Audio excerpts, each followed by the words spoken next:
Manish, great having you. Thanks so much for taking the time out, and thanks for being here. Thanks for having me, Niraj. No, the pleasure is ours. It's a good day, really. Manish, tell us, what does a money manager think like? Because there was uncertainty, tariffs, markets getting punished. Indian markets got punished before the tariff uncertainty came in as well, right? Now from 22,000, it's almost been a one-way move all the way to nearly 24.5. We've done more than 10% already from the lows. Absolutely. What's next? So, it is all about temperament. At 22,000, plethora of pessimism all around. You got to barely hold your horses and believe that, this far and no further on the downside. Sorry, I must say, you called it, right? At 22,800, he came in and said, 22,000 jayega, we might buy at those levels. So, sorry, please continue. So, credit where it's due. So basically even now, I think, 22,000 to 25,000 for the next 3 months is very much doable. If you were to cross 25,000 in a hurry in the next 3 months, again you would be creating excesses on the upside. So I think the band is 22,000 to 25,000 in the next 3 months. Lot of uncertainties around the tariffs will be over. US has imposed 100% tariffs or more on China. China has imposed 100% tariffs on US. I don't think these numbers are sustainable. This is all brinksmanship. Either ways, this will all get settled Saber rattling, yeah. Yeah, so this will all get settled between 20 and 30%. So obviously, coupled with that, you look at the US, there will be tax cuts, etc. That will boost sentiments quite a bit. A lot of this is being preempted, is happening in the marketplace as far as the global markets are concerned. Global markets broadly have rallied from those equivalents of India's 22,000, except for the US, which has been falling. So I think that's where we are. It's a range-bound market. Nothing has changed as far as the numbers are concerned. Earnings trajectory on the Indian market, or Indian Nifty 50, stays good at that 10 to 12%. On the conservative side, consensus street estimates are still 14-15%. Yeah. I would still believe 10 to 12%. Lot of uncertainties are there. It's rather, better to err on the side of caution. So 10 to 12% broadly at 25,000, you'd be fully valued for the near term. I would believe it that way. Okay. Of course, Manish, at these moments, the debates turn once again to those people that held cash. I'm talking about money managers, and in retrospect, everything seems flawless, right? As always. So when the markets were going through that turmoil, those that held cash were saying, wow, you knew something that nobody else does. But now in 6 sessions, as Niraj was pointing out, we're talking about 1,800 points in the Nifty 50. It looks a little dicey. So would you say that the best strategy at this point, even now, is to be fully invested in the Indian equity market? See, my 3 decades of money management tells me that human beings are not wired to time markets to perfection, right? No matter how dire the circumstances appear, and you keep a bit of a cash, and a bit of a cash is nothing more than 5, 7, 10%. If you go beyond 10%, then you're really taking a very bold call. And mind you, the benchmark is always invested, irrespective of all ups and downs in the global place, right? So if you were to be so sure that you tick all the boxes in terms of knowing what is about to happen, it will click maybe 1 in 10 times. Even if you know everything? Even if the world knows everything about everything. Markets are too smart. Markets are too smart. You will get it right 1 or 2 times out of 10 times. But the rest of the 8 times when you go wrong, it will take care of the 2 times where you have been right. So it's better that we don't try to fight the markets as far as the cash calls are concerned. Because, if you're fighting the benchmark and the benchmark is fully invested, you'd rather be somewhere close to what the benchmark is posing before you. That looks like a very big shortcut that you try to gain that alpha when something is on the momentum on the downside by creating cash. So it's very good to create cash. You get a comfort of mind that, you are right and the markets have fallen, but you really don't know when to buy it back. Yeah. That's the big problem. I have seen that even in Lehman crisis. Lehman crisis, everything was falling like line pins. And March 2009, when the markets turned, there was still a lot of funds which were holding a lot of cash. So it's a catch-22 situation, really, I tell you. And the best possible situation is keep 5-7% cash, that's good enough. But taking a 15, 20, 30% cash, I mean, you got to be really super confident in your approach, as far as the direction of the markets are concerned, which is rarely the case. Super confident, or I suppose super negative. But then let's talk about the other extreme of it.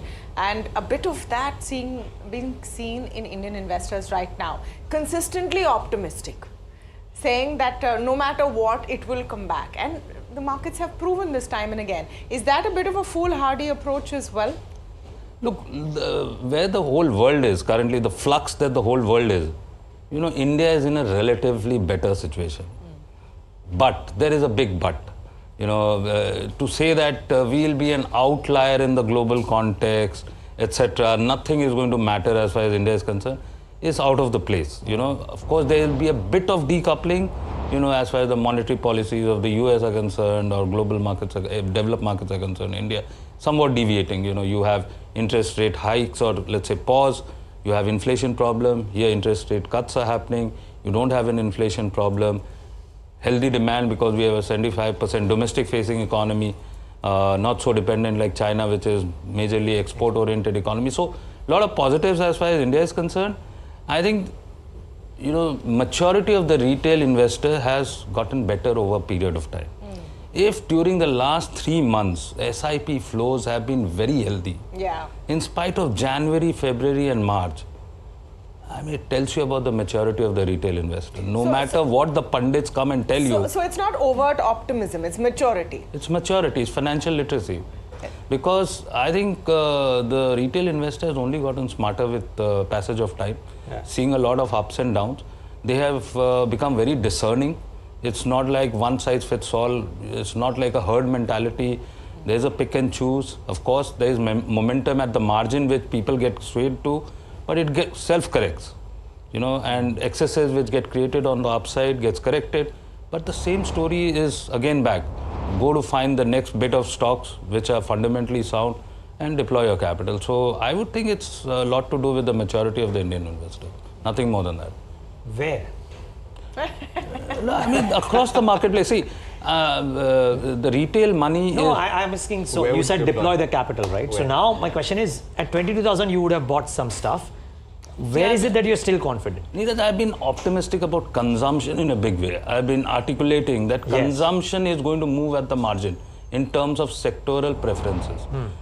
There's so much of, see, the cat is out of the bag as far as the US is concerned, the uncertainties around the macros out there. There'll be a lot of if and buts as far as capex is concerned, as far as tech spends are concerned. And that is going to have ramifications for all import-related sectors, export-related sectors. That is for one. Secondly, when things are moving in the right direction as far as the domestic consumption side of things is concerned, the income tax cut of 1 lakh crores, right? The interest rate cuts that are happening, the collapsing of the inflation number that we are seeing, the 8th pay commission recommendations that are due from April 1st next year, which is again going to boost incomes of the government employees. That's all positive at the margin as far as the consumption are concerned. IMD has come and said that monsoons are going to be normal. If the rural income, which is showing some green shoots, vis-a-vis the conditions that prevail over the last 2 years, you're going to have a Goldilocks scenario as far as the consumption is concerned. And that is where the pendulum is going to shift away from the capex to consumption. That is where the next round of growth, according to me, will come in the Indian market. Okay. I have a follow-up to that, because if traditionally, and I'm only talking about my own experience, we're talking about a decade and a half back or so, 2 decades, right? So, but traditionally, if you say that you're trying to map rural consumption and you're saying that consumption is going to improve, you would look at two-wheelers, you would look at certain other things for the agri sector, you would look at tractors. Do you play it the same way though, Manish, when you say consumption and you say that there's going to be an uptick? What would you deploy in if you look at that big, it's a pretty big basket? So discretionary side of things would be preferred as opposed to, let's say, staples. Staples are very fairly penetrated categories with anemic volume growth, because penetration it's a play on premiumization, and you compare that with valuations. Valuations have little comfort in most of the known staples, right? But consumer discretionary, a lot of things can go right. when you are talking about, let's say, premiumization or per capita income going up, and within the two-wheeler space, it's not the entry-level bikes. It's the mid-premium segment. 150 plus, 150 cc, yes. These are the segments which will see growth. Let's say Bajaj is talking about, or let's say iShare is talking about. They have already guided for, let's say, million bikes plus. You know, that is an upgradation in terms of the volume. This is a story which is going to play out very well. Or let's say travel, airlines, hotels, the shortage of rooms all over the country. This is only going to get accelerated when the common man has some money in their hands. Let's say QSRs, the Zomatos of the world, you know, then you have fast fashion, retailing. These would be some of the area, leisure, entertainment, mediclaim. I also think housing demand, the mid-income housing segment, which had collapsed over the last 2-3 years because the savings were not there, because there was a lot of inflation, there was a lot of hit on the common man's spending on housing, home improvement. These are some of the segments which will come back in the latter half of the year. These are some of the areas of consumption where you should look at. Tractors, you alluded to, when you look at the rural side of things. Tractors is one of the areas where definitely things are going to move at the margin. Premiumization in groceries, these are some of the areas which will play out. And mind you, these are some of the names which have really not done well over the last 2 years. You know, they have been at the receiving end of the momentum, you know, which has gone to the capex related themes. Now it is their turn to actually lift the heavy metal when it comes to the direction of the market. So allocation moving away from investments to consumption is the big theme that is likely to play out. And I think BFSI is a no-brainer. And within the BFSI, you should also include insurance. The insurance companies' valuations are at rock bottom levels. You know, if you consider the long-term... They haven't done anything for the last 5-6 years. Yeah. That's what I'm saying. The health insurance companies, the life insurance companies, when you have clarity around the taxation, you know, aspects of the insurance company, these are some of the sectors which are available at very reasonable long-term growth at very reasonable valuation. This is again the time to look at some of these names. How big a factor for you while looking at a company or a clutch of companies, Manish, is their exposure to global trade volatility? Because we keep talking about India being relatively fine, and then sometimes there is the kind of excitement which is not really rooted in fact. For example, you have one set of export-oriented companies suddenly running, thinking that everyone's going to move their facilities from Vietnam and Bangladesh overnight to India. It probably will not happen anytime soon. So how do you distinguish there, and would you then play safe with more domestic-facing companies that are relatively untouched by global trade headwinds? So I think you got to understand India's relative positions in which of the sectors does there exist a right to win. So let's say export-oriented sectors like pharma. You know, there is a right to win for India. Correct. Very, very difficult for other countries around the world to do what we do with formulation exports to the US, you know. And again, I think this narrative around tariffs, you know, headline that Vietnam is adverse to us, or let's say Bangladesh is adverse to us, or Pakistan. You know, these are because our rates are lower and their rates are higher. So, you know, there's going to be a shift of trade happening, China +1 and all of that. That's very good in terms of narrative for the short term. But at the end of the day, I think it's deal making, it's brinksmanship. Ultimately, the numbers, even for China, are going to get settled between 20 and 30%. Then this whole narrative about China +1, it's not going to be that easy. But within the export-oriented stories of India, an IT, a pharma, some bit of auto components, gems and jewelry, apparel, we have established a place. You know, we can get benefited at the margin, but it's not going to be earth-shattering, at least in the short term. It's more about narrative rather than reality as far as the numbers are concerned for the short term. I think we got to all wait for the last word on tariffs to come out. You know, and this whole deal making and 90-day pause, etc. We'll hear a lot of things. The problem is last word could be in 90 days, 60 days, after 4 years. We don't know that big. By then the markets could be at 26,000 too. No, it's just pure maths, you know, 26,000, let's say 22,000 if it's that floor, and 10% on that growth. We are at... It's 24.5, we're already there. Right. Now it's about the next year's growth of 10 to 12%.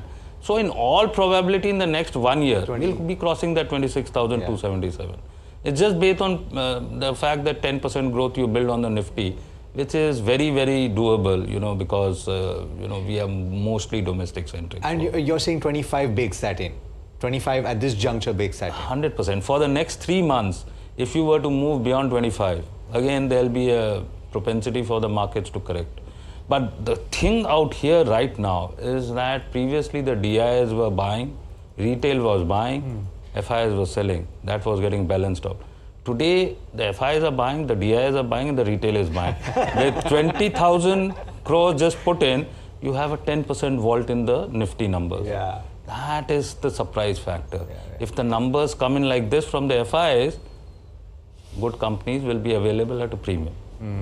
It won't be available at reasonable valuation. So Manish, then tell us. So one is the Nifty, right? Let's assume the index consolidates, right? You guys in that Emkay conference had a plethora of mid-sized names which did really well, right? Where is it within the non-Nifty 100 basket that you still find both the combination of value, growth and the appetite to buy? Consumption. Only a consumption again. Consumption, But then FMCG is out because FMCG is large cap. So what do you buy then? Two-wheelers is out, all large caps. Yeah, it's a large cap. So but what do you buy then? Let's Mid-size. say consumer durables. Look at air conditioner companies. Havels has said that it is a problem this quarter. No, the but stock- yesterday BIS standards have got relaxed for compressors.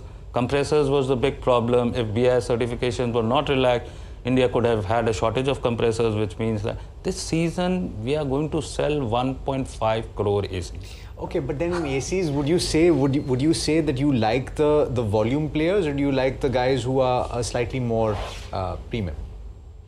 No, it's a mass play. It's going to be a very hot summer. You look at the Voltases of the world and the Blue Stars of the world, and this is a story which is going to play out over the next 2, 3, 4 years also. India is now getting backward integrated except for compressors.